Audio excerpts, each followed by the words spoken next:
Tonight, as the manhunt and investigation continue in and around Paris, another threat. This time, a sports venue in Germany evacuated. We have the very latest.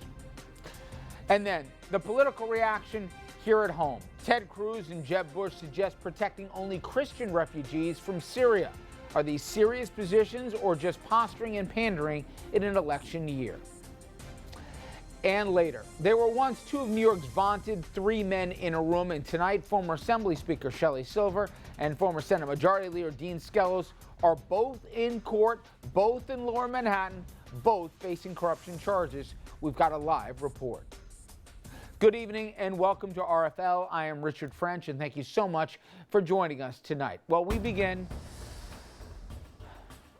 once again in Paris tonight. The city and all of Europe facing another tense night that as authorities continue to try to piece together the attacks of Friday and how it was all carried out. Meanwhile, another soccer stadium, this one in Germany, evacuated just before kickoff after authorities responded to what they believed was another bomb.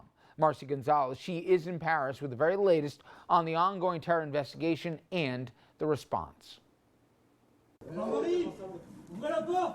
Today, more raids in France and Germany. Police searching for this accused terrorist, releasing a new photo of Salah Abdeslam, a man they say is one of the killers who carried out Friday night's attacks in Paris. His brother on French TV today, Salah, urging him to surrender. Today, France again fighting back against ISIS, dropping 16 bombs, destroying command and training centers at the terror group's de facto capital in Syria. Secretary of State John Kerry meeting with French President Francois Hollande today, vowing to work together. The level of cooperation could not be higher.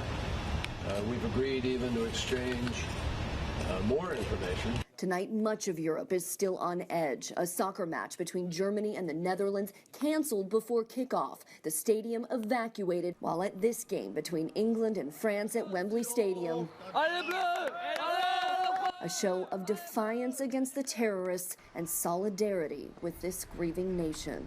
No violence, just sports, just love, just life. And after just reopening yesterday, today the Eiffel Tower closed again because of concerns that were raised that there weren't enough security measures in place there. Marcy Gonzalez, ABC News, Paris.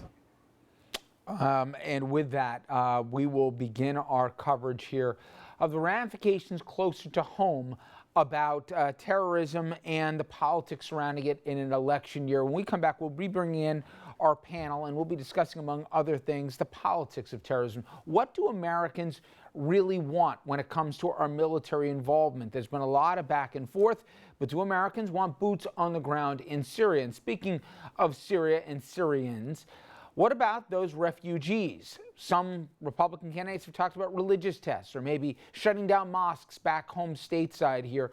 What should our responsibility be, if any, for those populations? And then closer to home in New York, we'll talk about corruption and certainly the allegations attached to it. Two major trials going on in the same basic courthouse sphere down in Lower Manhattan. Dominic will have a live report there. And of course, we'll also be talking about when government really was a problem as we go back to this date in history with a famous quote. So a lot coming up in the next balance of this hour. The panel straight ahead. Please stay with us.